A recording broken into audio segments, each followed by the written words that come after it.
Voilà.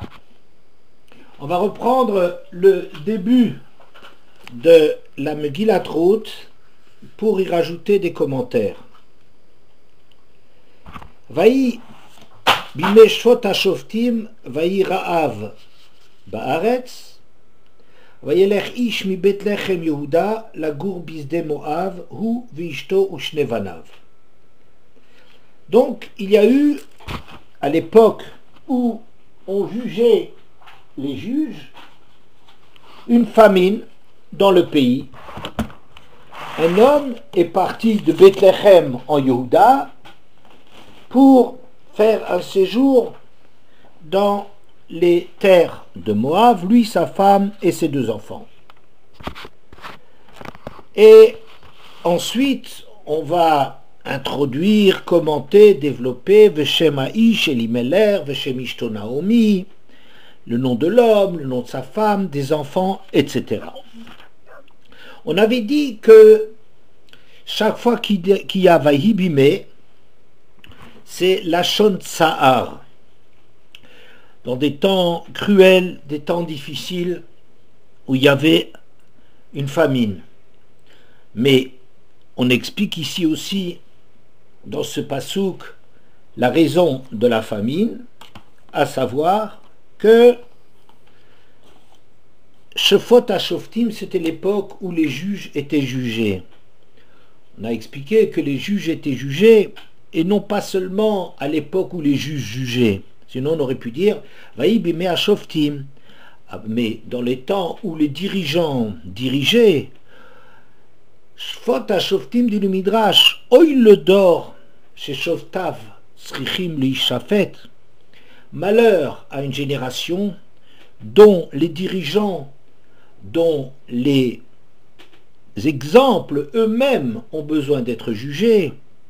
Omerlo tol kisam mi ben shinechav, omerlo tol kora mi ben enecho. Si jamais le juge te faisait une petite remarque, retire l'épine que tu as entre les dents, toi tu lui dis, et toi, retire la poutre qui est entre tes yeux. Tu lui faisais une petite remarque sur un petit défaut, de quelque chose qui est caché, un détail, une épine, qui s'âme entre les dents, ça se voit pas. Et toi tu dis, mais chez toi ça crève les yeux ce que tu as comme défaut.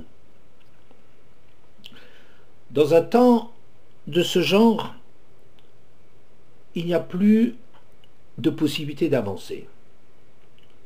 Parce que les juges, eux-mêmes, les exemples, donnent le mauvais exemple. Il y a des poutres entre leurs yeux qui crèvent les yeux chez eux, et les gens n'entendent plus de Tochacha, n'acceptent plus la Tochacha. Pourquoi? Parce que comme on voit ici, quand on te dit le moindre détail, oh écoute, tu voudrais pas, enlève ce détail entre les dents. Et lui, il répond avec chutzpah, avec violence, avec méchanceté, et toi retire d'abord la poutre entre tes yeux. C'est-à-dire, ni les dirigeants ne sont exemplaires et eux-mêmes relèvent de la justice, ni les justiciables, ni le peuple derrière ne vaut quelque chose. Vayirav ba'aretz, la conséquence, c'est la famine, c'est-à-dire, il n'y a plus rien, il n'y a plus de raison que le monde nourrisse ses habitants, puisque si ce n'est pas parce qu'on applique bien la Torah comme il se doit, le monde n'a pas de raison d'être, et si les exemples ne sont plus exemplaires, si la société ne vaut plus grand-chose, alors le monde n'a de raison de donner sa récolte. Donc, Vayirav ba'aretz. Vayelech ish mi Bethlehem Yehuda. Et j'aurais dit encore plus. Vayelech ish mi Bethlehem Yehuda. On peut traduire du point de vue pshat. Un homme est parti et il s'agira, révélera le pasuk suivant de Elimelech. Mais on peut aussi dire que ish, c'est Akadosh Baruch Hu. Vayelech ish, l'homme, Hachem ish milchama, l'homme qui nourrissait, comme dans la Megillat Esther, où quand on parle à un certain niveau du roi Achashverosh, mais chaque fois qu'on dit à Melech, Melech ça fait allusion à Melech Malchei Amlachim HaKadosh Baruch Hu. Et il me semble que ici, quand on dit Ish, qui au niveau du Pshat parle de Elimelech, mais en vérité, il y a ici une allusion que le Ish, l'homme qui nourrit tout le monde, Vayelech, il est parti de là-bas de Bethléem, de la maison nourricière, la maison du pain, du silo à pain, à blé, de Bethléem. Ce nourricier, il s'en est allé. Pour aller où? Chez Moab. Si les Israël deviennent des gens qui sont fermés les uns envers les autres, il n'y a plus de chesed, quand les cœurs se ferment, alors Hachem autant aller chez Moab qui sont caractérisés par un cœur fermé, un manque d'hospitalité et de bienveillance envers les invités. C'est ça la maladie de cette période.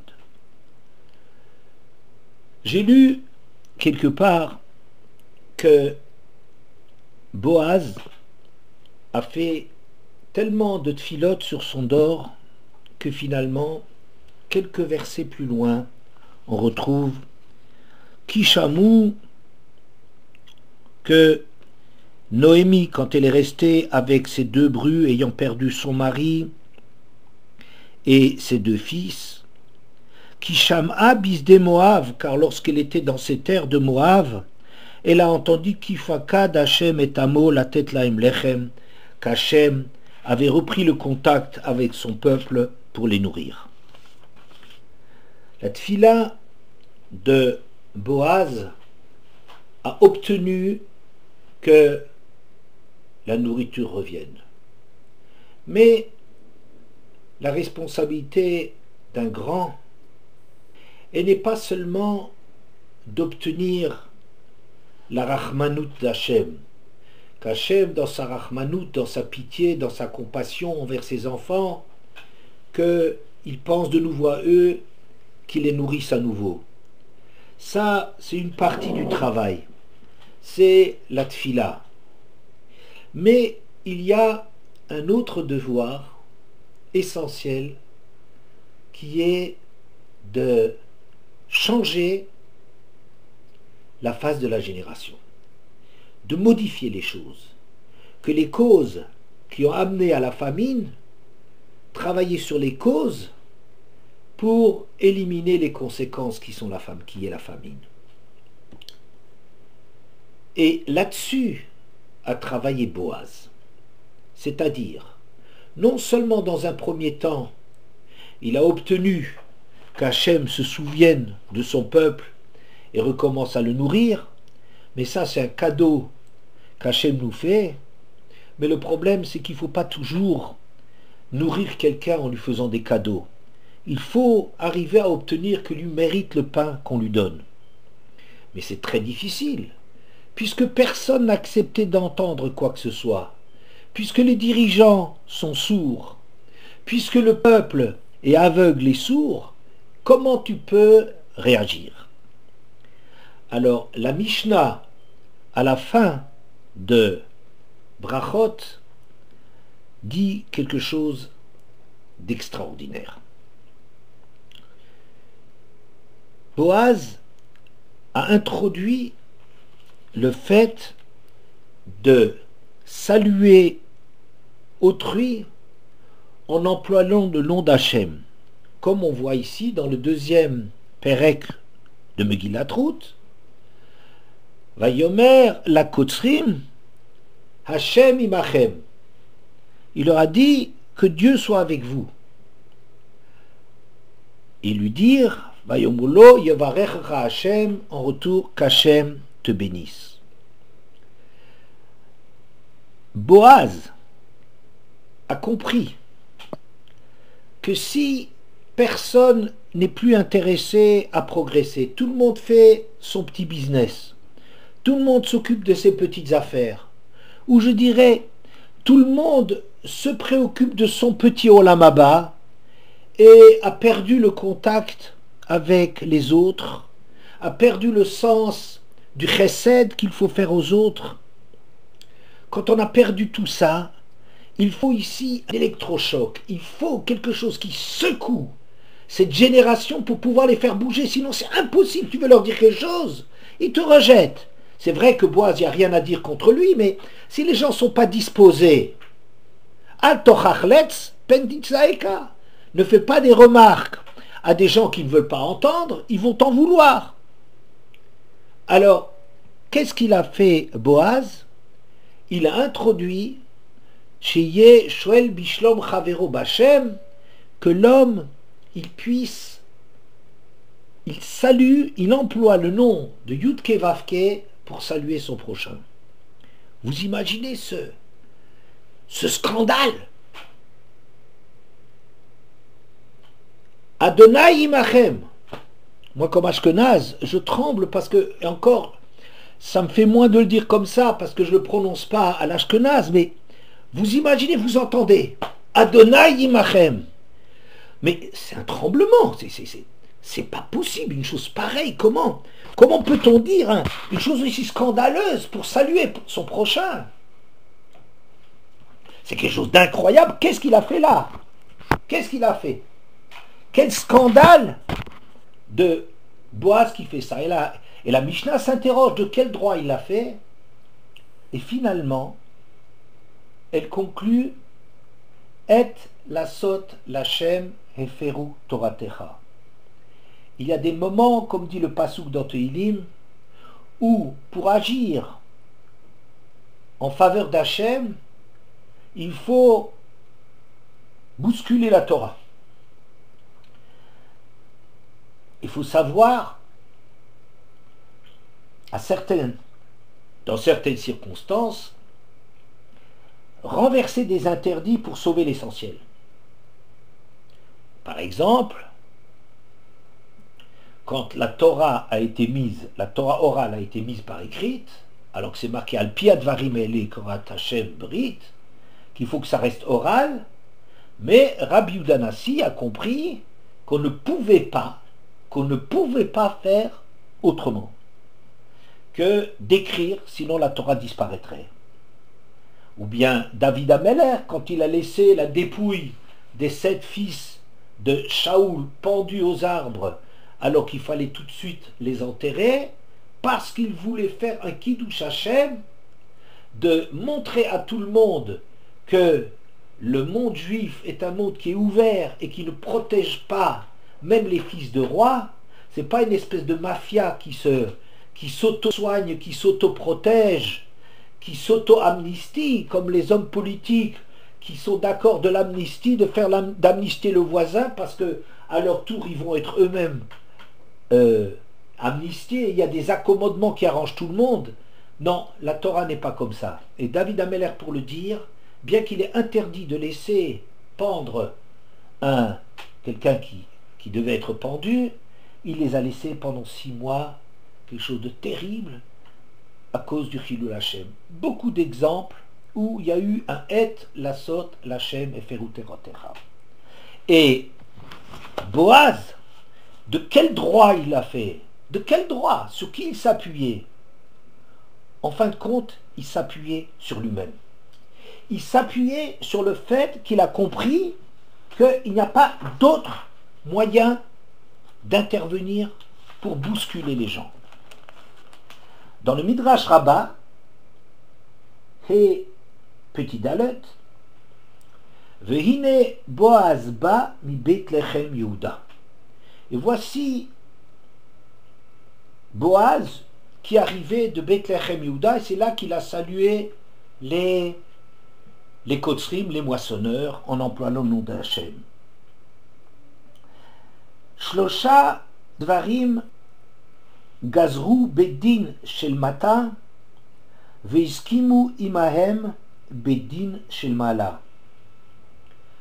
À 3 reprises, le bedin des hommes a décrété de leur propre chef quelque chose. Ils sont lancés sans appui de la Torah, Et finalement, on les a confortés par la suite sur leur décision par le Bédin Shel Maala. Une de ces occasions, c'est Boaz qui vient de Bethléem Yehuda et qui salue avec le nom d'Hachem. Comment est-ce qu'on sait? Comment est-ce qu'on sait que She'elat Shalom Minaïn, que le fait qu'il a salué avec le nom d'Hachem, que finalement le ciel l'a accepté, chez Neymar, HaChoshvim, le Hashkiach et Ami Shemi. Ceux qui imaginaient, qui envisageaient de faire oublier mon nom à mon peuple. Très étonnant pasouk. Comment sait-on que le Bédin céleste s'est rangé de l'avis de la décision de Boaz d'utiliser le nom d'Hachem? Parce que c'est marqué que parfois il y a des gens qui peuvent envisager de faire disparaître le nom d'Hachem de son peuple. Mais attends, mais de quoi est-ce qu'on parle ici? On n'est pas en parler de faire disparaître le nom d'Hachem. Boaz a dit qu'on emploie le nom d'Hachem pour saluer les gens. J'ai vu des commentateurs qui disaient que en reparlant d'Hachem, en citant Hachem à tout propos quand tu salues autrui, le nom d'Hachem ne risque pas d'être oublié. Je sais pas, je n'arrive pas à être convaincu qu'il y a quoi que ce soit de vrai dans cette opinion. Je dirais autre chose. Le fait de décider d'un scandale, d'un électrochoc au niveau de la génération, de dire Adonai Imachem, c'est quelque chose de tellement énorme. Nous, finalement, on dit Shalom. Mais même le nom de Shalom, c'est déjà un nom d'Hachem. C'est pour ça que quand on est dans les toilettes, pour peu qu'on parle à quelqu'un à l'extérieur, on ne lui dit pas Shalom. Parce qu'il ne faut pas dire le nom d'Hachem. Mais quand on dit Shalom, on n'a pas conscience tellement que c'est le nom d'Hachem. Et malgré tout, puisque c'est le nom d'Hachem, il faut l'employer avec précaution. Mais le nom d'Hachem, Yud-Ke Vav-Ke, de saluer avec ce nom, c'est tellement terrifiant que les hommes y tremblent de cela. Alors nous, on a l'impression que peut-être ça voudrait dire que quand Boaz constate que dans son dor, dans sa génération, les gens n'ont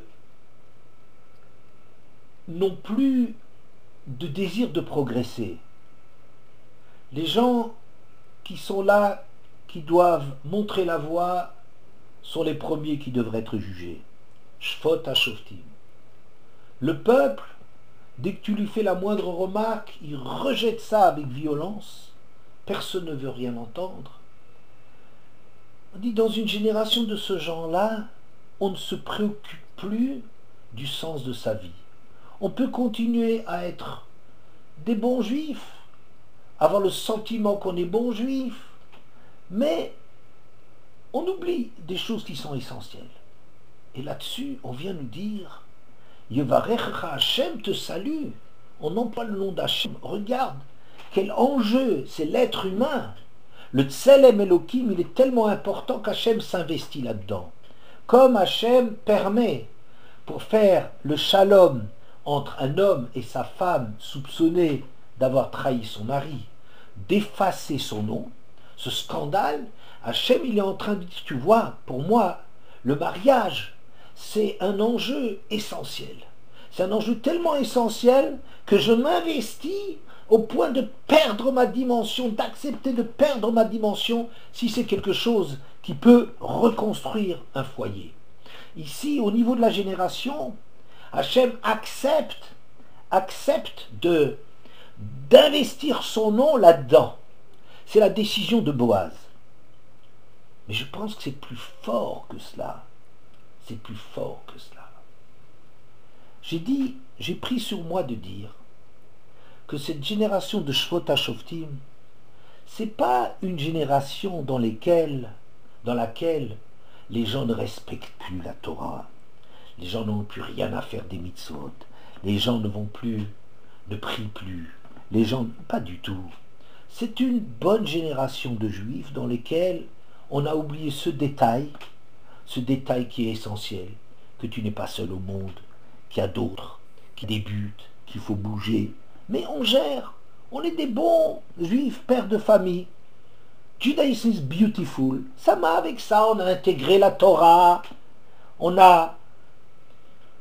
gère, on va à la yeshiva, on envoie les enfants à la yeshiva, on fait des choses, on fait des mitzvot, Mais là-dedans, et c'est ça ce que il me semble que Boaz a compris,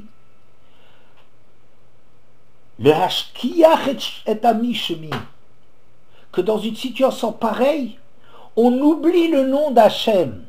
Vous entendez un comportement comme ça, de bons juifs, bons pères de famille, ça fait oublier, parfois on oublie là-dedans, la dimension vraie de ce que ça veut dire Hachem.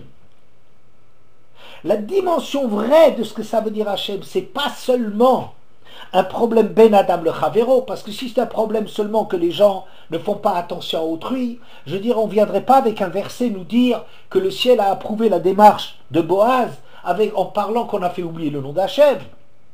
Non. On est en train de dire que nous autres, qui dans notre quotidien, on gère du judaïsme, on fait des efforts pour le judaïsme, mais on n'est plus qu'Achour à Kadosh Baruch Hu. On a oublié le fondamental. Le fondamental, c'est qu'une dimension qui doit nous bousculer jusqu'au bout de notre être. C'est ça qu'on fait. Yevarecha Adonai, que tu entends le nom d'Hachem là derrière, que tu entendes encore quelque chose. Pas que tu es un juif bouché, un bon juif, il fait des efforts, il fait les mitzvot, il croit qu'il fait tout son devoir, mais il a oublié le nom d'Hachem. Et c'est ça ce que Boaz a pris sur lui, de faire quelque chose de terrifiant, de dire dans une génération pareille, c'est le nom d'Hachem qui est en danger. Au secours pour le nom d'Hachem, l'essentiel est remis en question par les gens, ils ont un comportement de bon père de famille.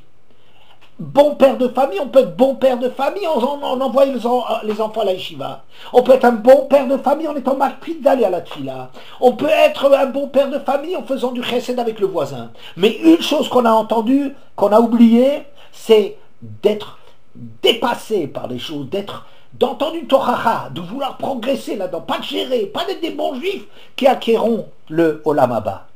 Ça, c'est une chose extraordinaire qu'il y avait chez Boaz. C'est ça ce qu'il a fait. Qu'il a compris que là-dedans, on est en train d'oublier le nom d'Hachem. Et en vérité, il faut qu'on se rende compte que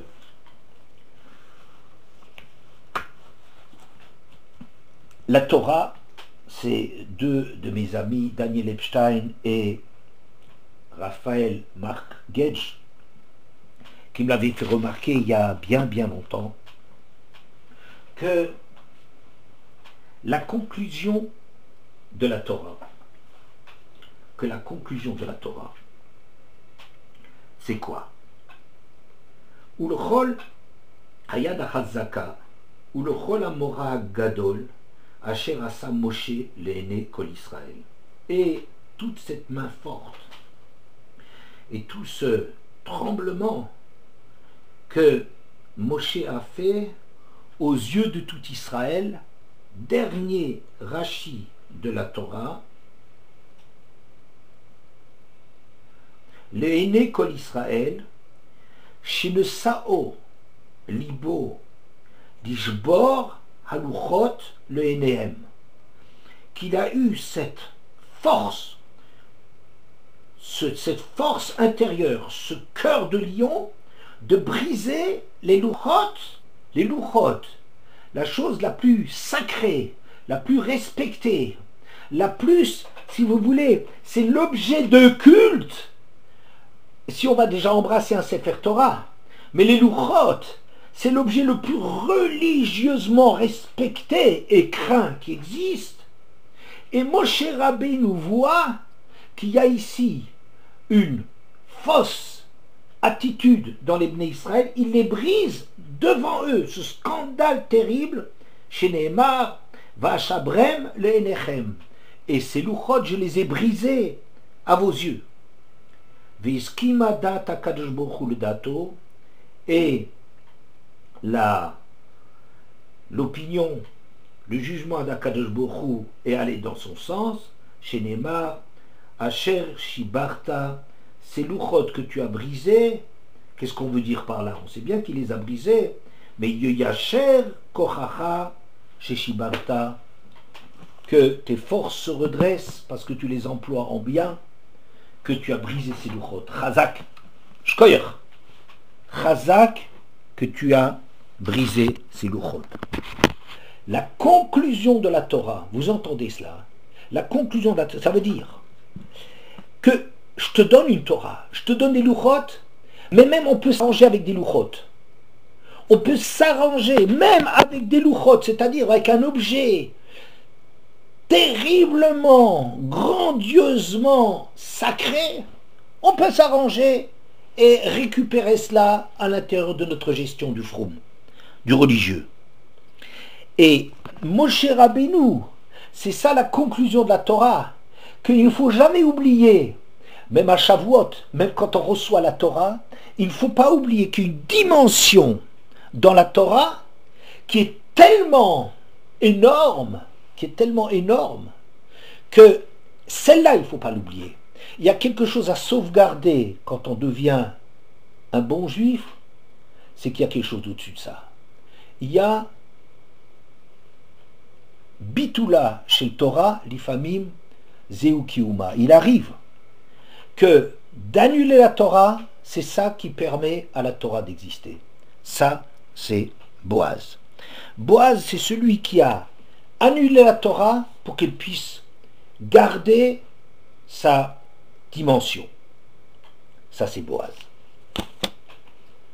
Le deuxième personnage prodigieux, c'est Ruth. Le deuxième personnage, c'est Ruth, qui est qualifié de Ima Shel Malchut. Ima Shel Malchut, ce n'est pas la reine-mère. Ça veut dire ce n'est pas un poste qu'on donne à côté du roi pour honorer la reine-mère. Mais c'est la mère de la Malchut, la créatrice, l'inspiratrice de la Malchut. Et pour parler de la grandeur de Ruth, après avoir parlé de cette dimension extraordinaire, et je dirais ces dimensions de Ruth, de grandeur, de Boaz, de comprendre le fond des choses, le fond des enjeux, et qu'il faut arriver à s'investir même sans pour le moment savoir que le ciel il va être derrière, mais prendre nos responsabilités dans la vie. C'est aussi, à mon avis, le fait que ce débat qui a duré des siècles entre Moavites, est-ce que les Moavites sont repoussés les hommes et les femmes, ou rien que les hommes et pas les femmes, et en vérité, il y a des arguments dans un sens et des arguments dans un autre sens. Moi, je pense que la Gemara a le plus de difficultés, a une difficulté énorme pour arriver à résoudre, à nous prouver que c'est que Ruth est permise. Mais je pense que Boaz, dans le même ordre d'idée, sa grandeur, que je qualifierais de Boaz, dans lui, il y avait cette force. Dans lui, il y a un vécu, un ressenti tellement énorme. Boaz, en lui, il y a cette puissance de Torah qui lui fait qu'il est capable de casser la maison pour que la maison survive, de faire le scandale, parce qu'il dit c'est la seule chose qui peut réveiller les gens, de savoir qu'Hachem il est impliqué dans votre vie. Sinon, vous faites peut-être de la Torah, mais c'est pas ça Hachem. Le nom d'Hachem, la dimension d'Hachem a été perdue. Ça, c'est ce que Boaz a compris. Boaz. Et c'est cette même dimension qui fait que lui décide que Ruth, elle est permise. Qu'il est pas... Alors qu'en vérité, les textes, on peut toujours dire, on peut toujours démontrer, tirer les choses par-ci, par-là. Il y a toujours un très gros débat qui a duré tout le temps. Et lui, il a la force de dire, je vois cette fille, je vois comme elle est exceptionnelle, je vois son comportement, je vois sa tsniout, je vois sa chorma, je vois ses agissements. Cette femme, elle est permise. Et non seulement ça, il l'épouse. Le gadolador qui épouse une convertie, qui plus est de Moab. Quelle grandeur de Boaz, Boaz. Toute la force intérieure qu'il a. Je continue. Mais sur route, je pense qu'il y a quelque chose de...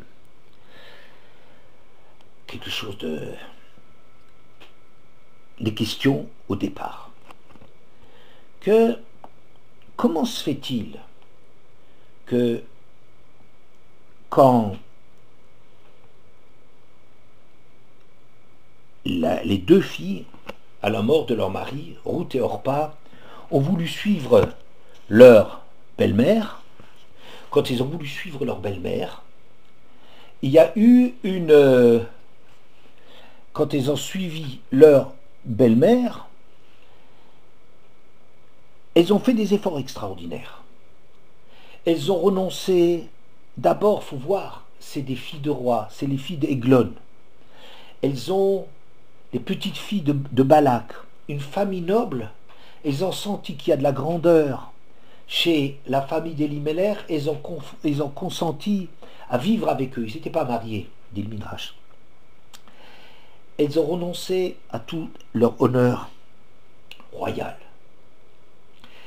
Quand la situation allait mal, on croyait s'enfuir de la famine en Eretz, et alors qu'en Eretz, en 10 ans, la situation va changer, à Moab, leur situation où ils croyaient fuir la famine, elle a empiré du jour au lendemain. Ils ont tout perdu. Elles ont renoncé à leurs biens. Elles ont renoncé à leur ktuva. Elles ont pris sur elles pour enterrer leur mari. Elles ont suivi Naomi, pieds nus, Baderech, Vatelachna, Baderech, sont allés en chemin, sur le chemin pieds nus, comme des pauvres en guenilles, des filles de roi, et tout ça parce qu'ils ont senti la grandeur, de Ruth, la grandeur de la Yiddishkeit qui était représentée par Naomi. Et pourtant, on ne retiendra de Orpa que son nom, Orpa, chez Panta Orpa le Chamota. Sa belle-mère lui explique. Sa belle-mère lui dit, Shovna Benotai, allez-vous-en, retournez-vous-en. Allez, c'est pas le moment, qu'est-ce que vous voulez? Il n'y a pas d'espoir chez moi. Vous n'arriverez à rien. Oui. Alors, donc c'est marqué, Vatelach nabaderech la chouv el eretz Yehuda, Vatomer Naomi lishte kallatea. Elle a dit à ces deux belles brues, Lechna, Shovna, allez-vous-en, Isha le Betima, revenez donc à votre passé. Alors, Yaseh Hashem imachem chesed, kasher asitem imametim, kashem vous rend tout le chesed énorme que vous avez montré. Yiten Hashem lachem, qu'Hashem vous donne, vous permette de trouver la paix, chacun chez son mari. Et elle pleure, elle ne veut pas la quitter. Alors, non, on retournera avec toi, on s'accroche. Naomi dit, Shovna bnotai, non, retournez en vous, mes filles. Elle les aimait, elle était proche, mais non.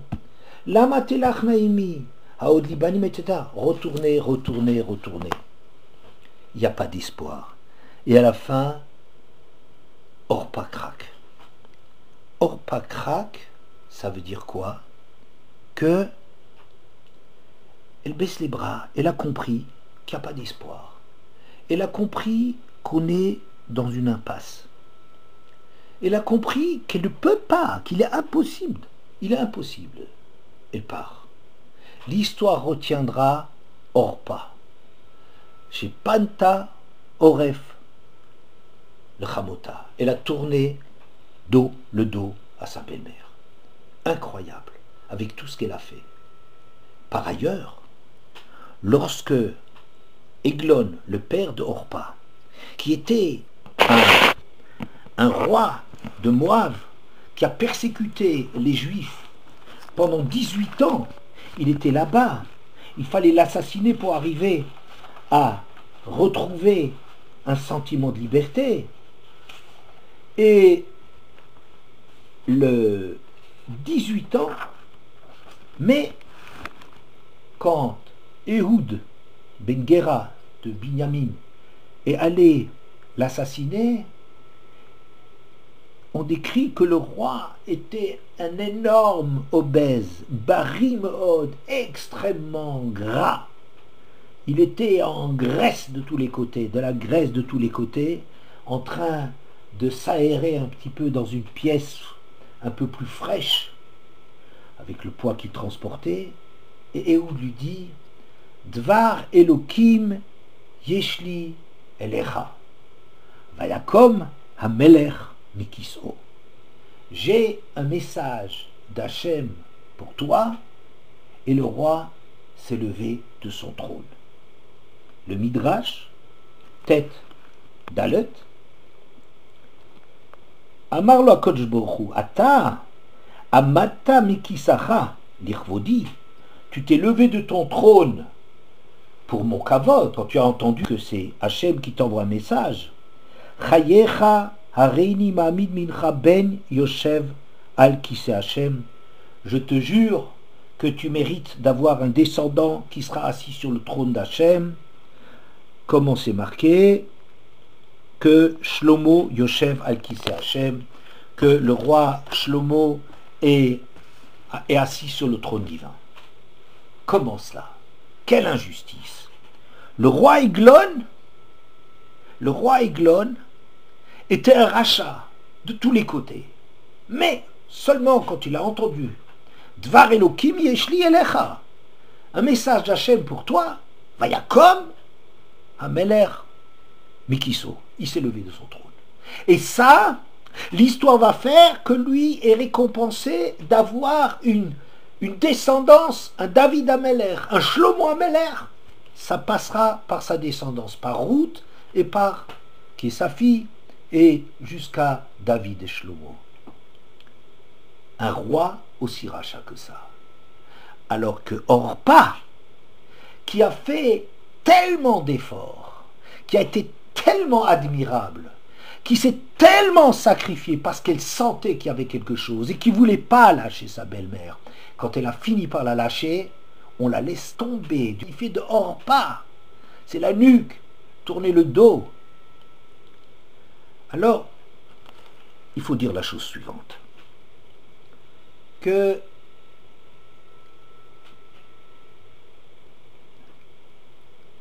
il y a une grande différence entre Orpa et son père. Orpa, elle entend que c'est impossible.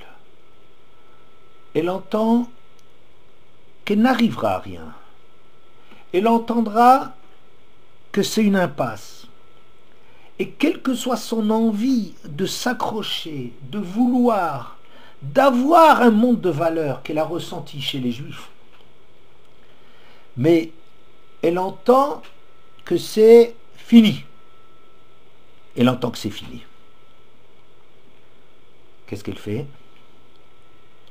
Elle part. C'est-à-dire que son horizon ne dépasse pas ce qu'on voit. Elle ne dépasse pas la logique.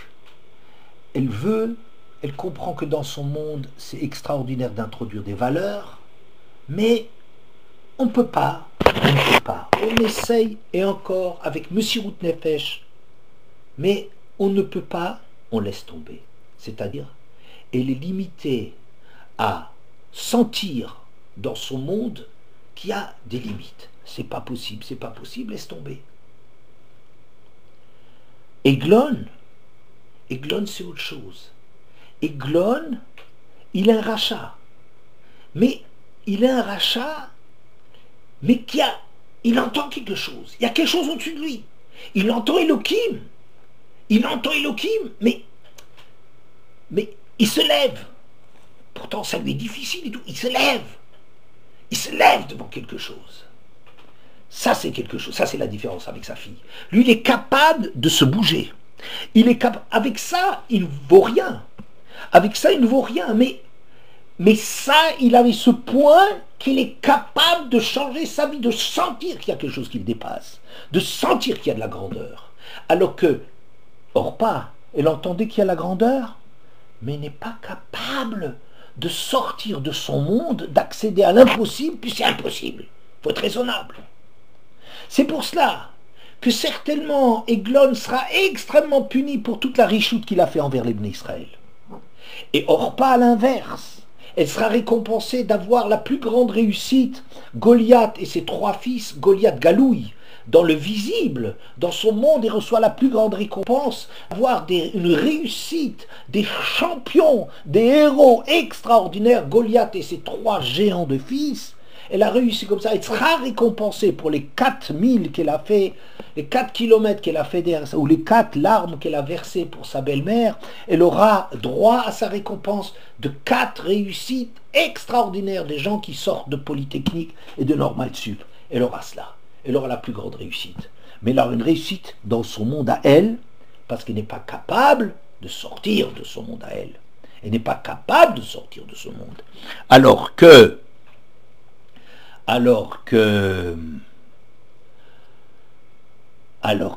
Eglon, qui est un rachat, qui rendra des comptes, mais il a une dimension de quelque chose. Il entend qu'il y a autre chose, et que même lui, le roi, est dépassé. Et Ruth dans tout ça. Alors Ruth est décrite comme Ruth Sheraata Bedivrei Chamota. Ruth qui a entendu dans les paroles de sa belle-mère. Alors certains donnent comme version Sheraata Divrei Chamota. J'ai vu dans le Torah Tmima, il rapporte le Midrash comme ça, Sheraata, elle a vu les paroles de sa belle-mère. Alors ça donne quoi comme pshat? Peut-être.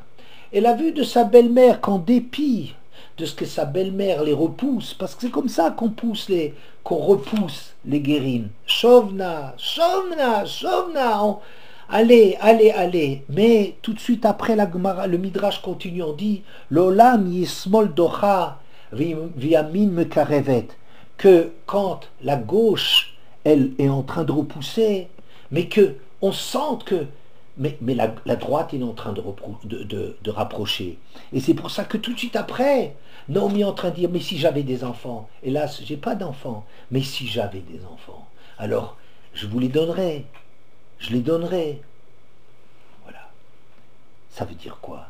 Ça veut dire que Ruth, elle entend qu'elle n'est pas repoussée, qu'en vérité, bon, c'est les circonstances qui font que sinon, il y a encore de la place dans le cœur de Naomi.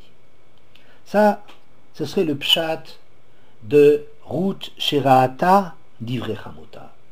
Mais le Midrash, le Yalkut et d'autres Sfarim rapportent Sheraata Divrei Chamota. Il me semble que c'est quelque chose de beaucoup plus profond. Elle a vu dans les paroles de sa belle-mère. Et là, elle voit quoi? Elle voit quoi? Elle voit que c'est impossible d'être juif. C'est impossible d'être juif. Tu sais pourquoi? Parce qu'il n'y a pas de place dans le clan d'Israël. Ils ne t'ont pas attendu. Tu sais en Israël comment c'était la situation à l'époque?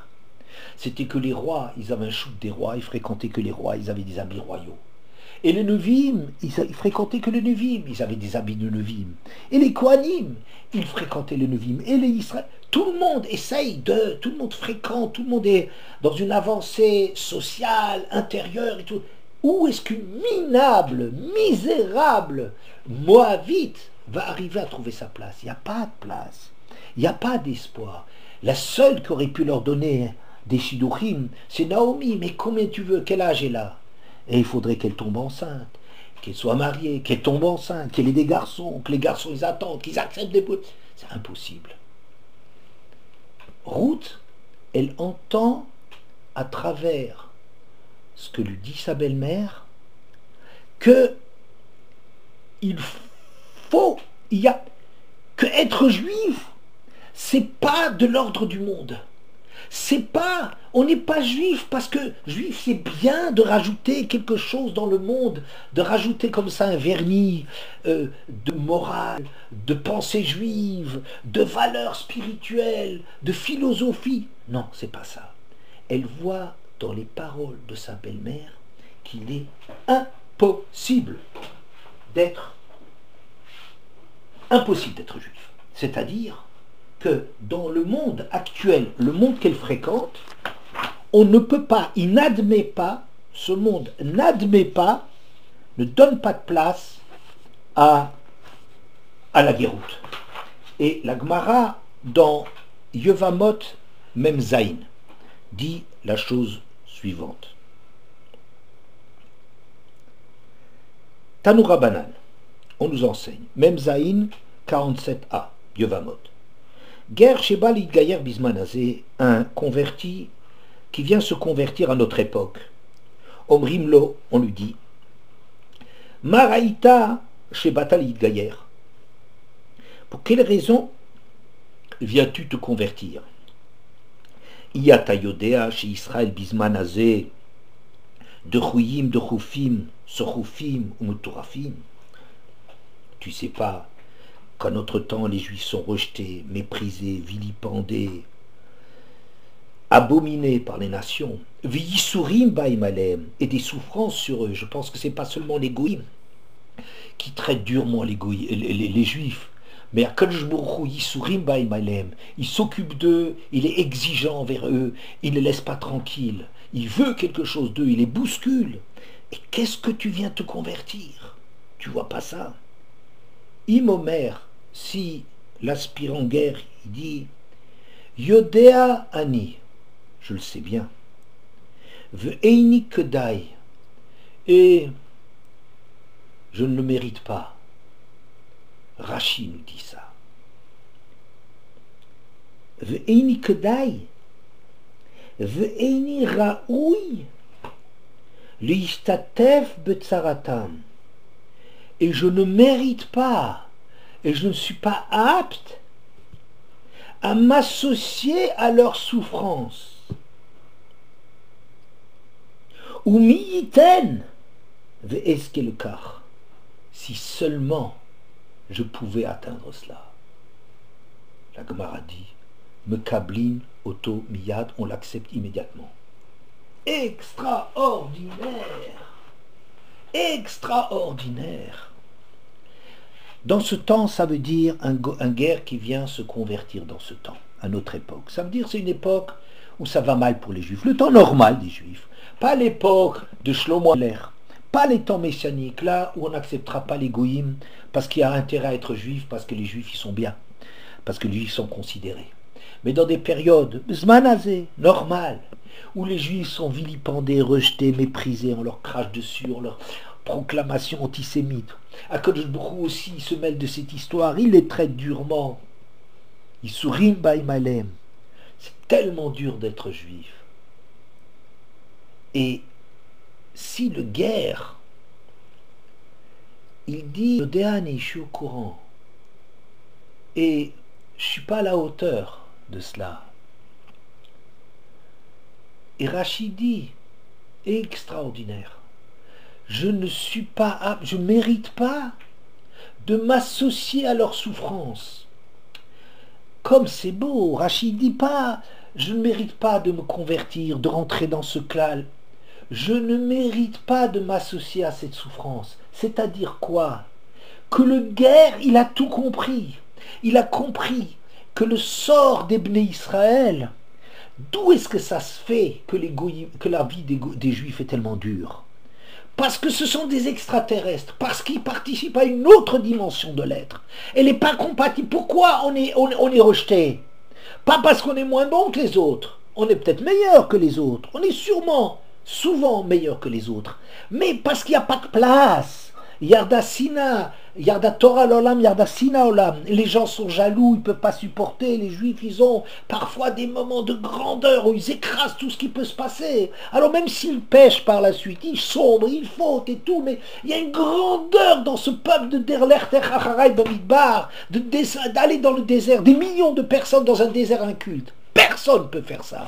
Le Nas est venu toute volonté de demander quelque chose de grand, de reconnaître que la grandeur nous oblige à nous effacer complètement du Nas et Venishma, Kafa et Margrit. Il n'y a que les Juifs qui sont capables. Alors ils font le veau d'or, ok.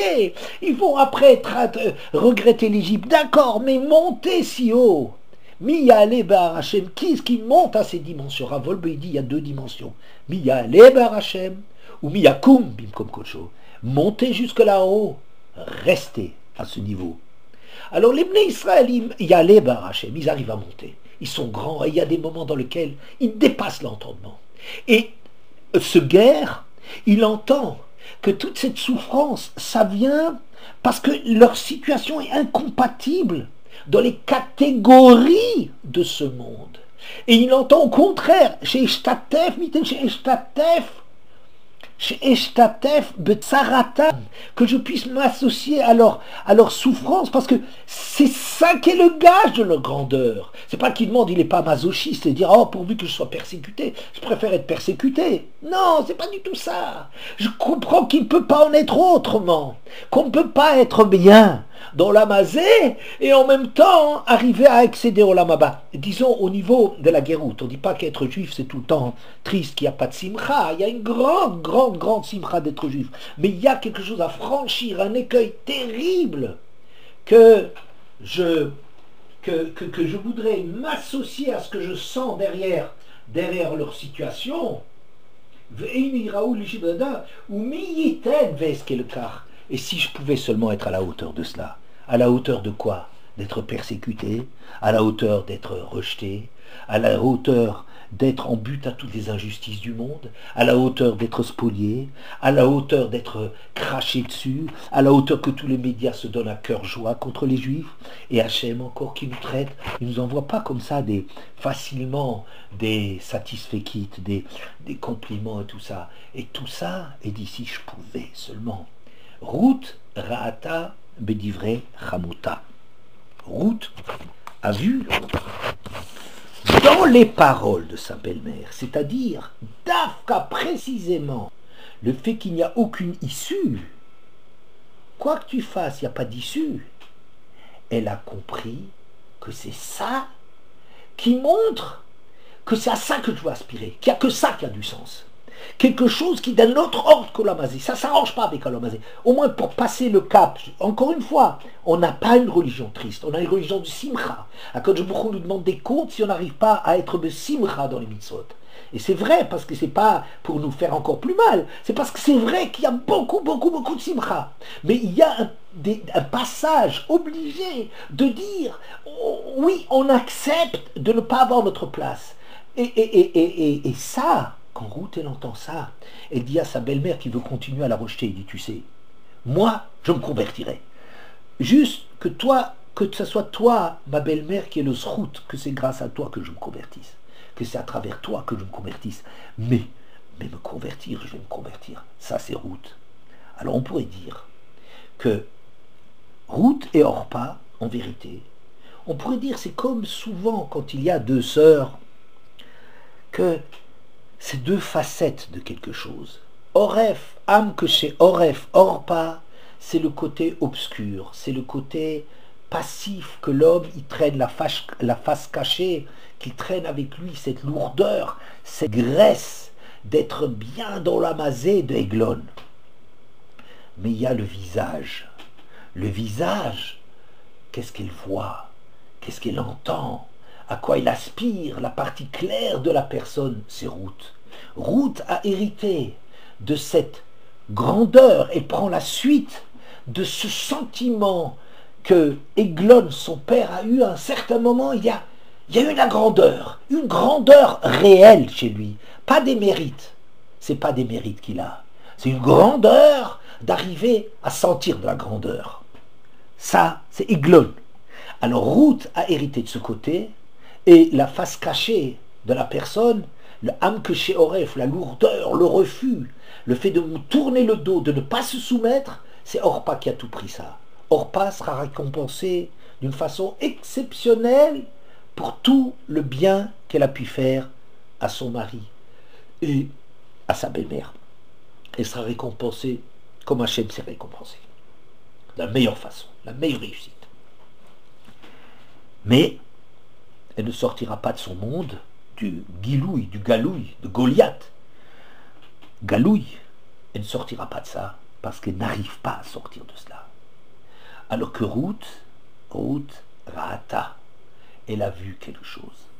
Et je pense que c'est ça ce qui est marqué, que Eglon, qui a eu cette grandeur, c'est pas qu'on va le récompenser, je sais pas, il sera déjà mort longtemps avant d'avoir vu la réalisation que Shlomo Ameler soit assis sur le trône. Je sais pas s'il a vécu tellement longtemps pour voir une chose pareille, cette satisfaction que finalement David Ameler, Shlomo Ameler, c'était finalement quand même ses descendants. Je sais pas s'il les a jamais vus. C'est pas ça qu'on parle. On est en train de dire que quand il y a une grandeur, quand quelqu'un sent quelque chose de grand, cette chose n'est pas perdue. Cette grandeur d'avoir senti qu'il y a quelque chose d'autre, ça s'est développé avec Ruth, et c'est ça ce qui a fait qu'un David Ameler il peut venir. Qu'est-ce que c'est? Le roi d'Israël, c'est le seul qui a le droit d'Israël, de Juda, quand il vient de Juda, le légitime, le David Ameler et les descendants de David Ameler, ils ont le droit d'être assis dans le Beth Amikdash. C'est-à-dire, ils sont tellement construits à partir de cet élan, de cette constatation de Ruth, de Ema Malchut, l'ancêtre, l'initiatrice d'une Malchut, une vraie Malchut, une Malchut Beth David. Ça c'est Ruth. Elle a mis ça, que David Ameler, il a continué, il a fait Shirim Tishbachot. Elle a eu la dureté de ce travail, et lui, c'est l'accomplissement de cela. Mais David Ameler, c'est celui qui incarne qu'on n'est jamais assis, que quand on est assis, c'est sur le trône d'Hachem.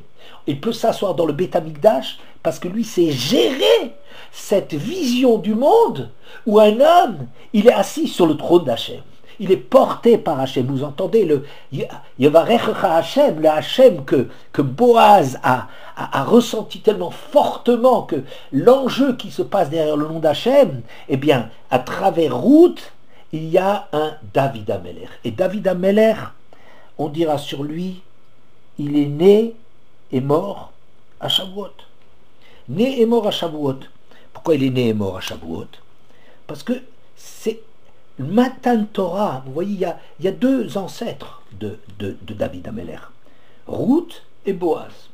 Boaz, je dirais, c'est celui qui a ramené les choses au fondamental, qui a dit qu'il y a une dimension qu'il ne faut pas laisser perdre dans le peuple, que laisser perdre la dimension à ce peuple, c'est oublier le nom d'Hachem. Il a entendu et il part tout seul à l'aventure. Il part tout seul sans assentiment du Beth Din d'en haut. Mais le Beth Din d'en haut, en vérité, est d'accord avec lui. Et de l'autre côté, la personne, l'instigatrice, la lanceuse du projet, de la grandeur, de la mission d'un roi comme David Ameler, c'est Ruth qui la donne.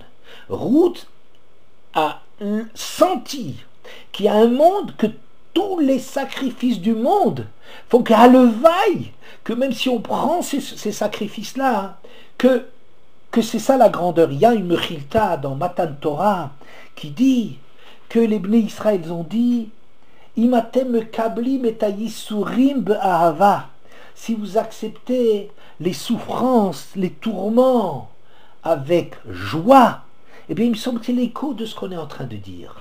Si les Bnei Israël ils sont raouis de recevoir la Torah, non pas parce qu'ils sont majocistes, ils aiment avoir mal, ça on laisse à d'autres religions le fait de faire le culte de la souffrance. On n'a aucun culte de la souffrance. La souffrance est inexcusable en tant que par elle-même. Mais quoi? Il me kabli que tu te rends compte pourquoi tu souffres. Tu souffres parce que tu es dans un monde, tu n'es pas adapté à ce monde, et le monde d'exigence, tu n'y es pas, et il faut arriver à accéder à ça, et c'est difficile, et c'est un travail, et c'est des efforts, et c'est des sanctions pour arriver à cela. Et c'est Ruth qui a lancé cela, et c'est David Ameller qui a incarné ça dans l'histoire.